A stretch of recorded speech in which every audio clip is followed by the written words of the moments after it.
Hello, hello, hello. Well, I made it home in one piece. It was quite the day. I was very tired this morning. But I wanted to disperse of my food in the best possible condition, so that whoever got it would have some nice food. And so I went to the food pantry, and they didn't want to receive the food because it was from a private person, me. But the problem with people dependent on grocery stores for food is what happens if something disrupts a food chain. Then where do you think you're going to get your food? So anyway, what I did is I took it to the shopping center, because I used to work in small shopping centers like, with grocery stores, and you need at least 5,000 cars per day just for a little grocery store. So I put all the food in a shopping cart in the boxes, and I was messing around doing my video, and when I came around, I saw a significant amount of that food was gone. So I think it ended up in the right place. So I want to encourage you guys to try a barter business. And you might be going, I don't want to do a barter or a resale business of any sort. Well, it could just really, really help you out. So when I was getting ready to do this video, this story, 2 Kings 7:3, popped into my mind. And when that happens, most of the time it's God speaking to me, because why am I going to think of this story? And what it is, the reason I'm a Christian is because it tells us what happened to mankind from the beginning of the time, pretty much. There was 4 men with leprosy at the city gate, and there was a famine. So the people inside of the city were starving, and the Syrians were outside of the city, starving them out basically.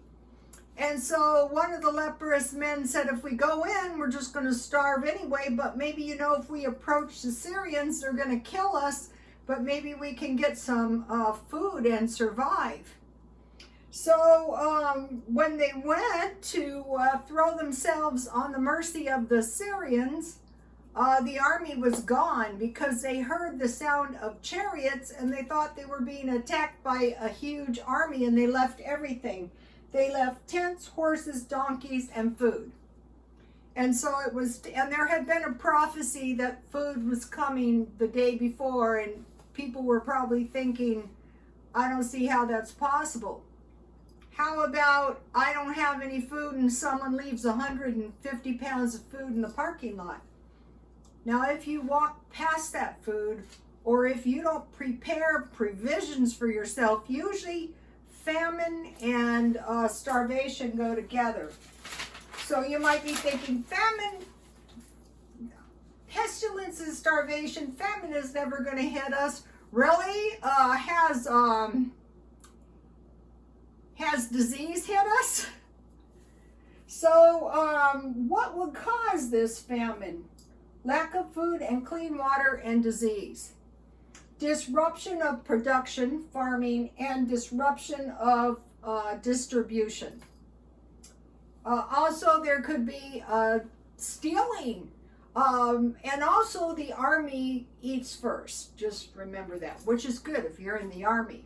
And it occurred to me this may be at some of the heart of my family being attacked by the militia.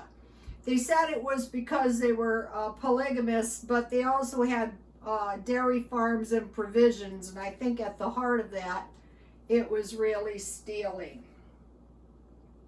So now let's get into why you might want to start some kind of resale. 50 cents,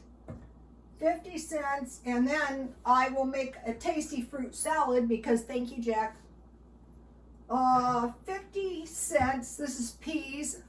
So I have green beans. I usually make them with bacon and cornbread, and I make pea soup with this. Also, your peas will fortify your food. Vienna sausage and top ramen, 70 cents. 50 cents for this soup. Today I was eating cheap food out of my car. One of the things I learned, this is another reason I donated the food, so it could be eaten now. Unless your food is packaged and it doesn't leak and bugs can't get in, don't buy it. And this is yeast, and during the last disruption in the food chain, you couldn't get this stuff. So how are you supposed to make bread? And that is a good way to starve as well. Also, you know, when I was eating those little cans of tuna and salmon, it occurred to me some of this obesity could be caused by lack of proper fats. So, you know, save your fat. So, okay, so this is not very much money. Okay, so now I was up at the shopping center, and so I went into the outlet trying to figure out how much these would sell at an outlet. And it turns out about $14.99. So that tells me how to price my stuff.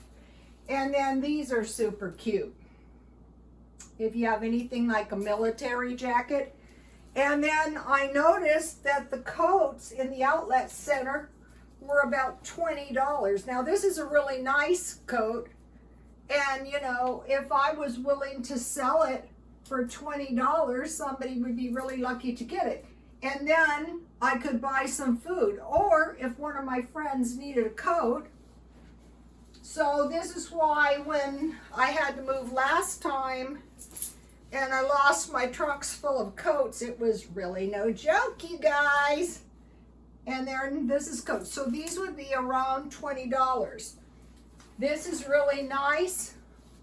What I did is I threw this in a dry cleaning bag with a half a sheet, and it's pretty good now. And then this is a wool coat. So you guys, it's getting cold, to say the least. They're saying the grand solar minimum. It really amazes me that people do not seem concerned. And so you might be saying, well, it's winter, I can't find any coats. Yeah, that's true. What about this? This is a really nice Ralph Lauren umbrella. This is a Steve Madden purse. This is nice. It's brand new. So, you know, when I was in the outlet center, these kind of purses are 20 and up. But I would sell mine pretty cheap. Maybe $20. And this is a really nice purse, and these colors are trending right now. This is a really nice purse with a crossbody strap, but you can also use the little cute handles. And I bought all this stuff when I found them cheap. And this is a really, really nice purse. This purse is MMS. And it's really, really nice and new. It still has the plastic on it. So these kind of purses, these plastic ones, I would sell them for about $14.99. And that is gonna buy me quite a bit of food. And chances are, if I really needed the money and I was willing to sell that stuff, it would sell.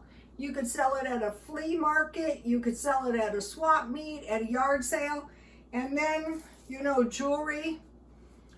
I've seen these videos of people purging their jewelry, and I just think to myself, well, their misfortune is my fortune because I will blow in. And so, just one more thing. Like these watches, I buy them for $1 and I sell them for about $20, and then I could buy myself 40 cans of food. And chances are I wouldn't be lacking if there's some disruption. I know there are people working at Walmart that don't have anywhere near 150 pounds of food in their house. So you guys, If somebody offers you food or somebody offers you stuff you could use for an inventory, pack it up and put it in the garage, save it for an emergency. Or if you do a barter business, I'll give you my purse if you give me your Allie roast beef. I bought this marked down 50% off. Just one of these purses is gonna buy me 3 pounds of meat. So, you know, it's not a good idea to say to yourself, ha ha ha, can't catch me in the middle of the sea. No, you guys. And you know, these COVID spikes, do not get into a cluster. Don't do it.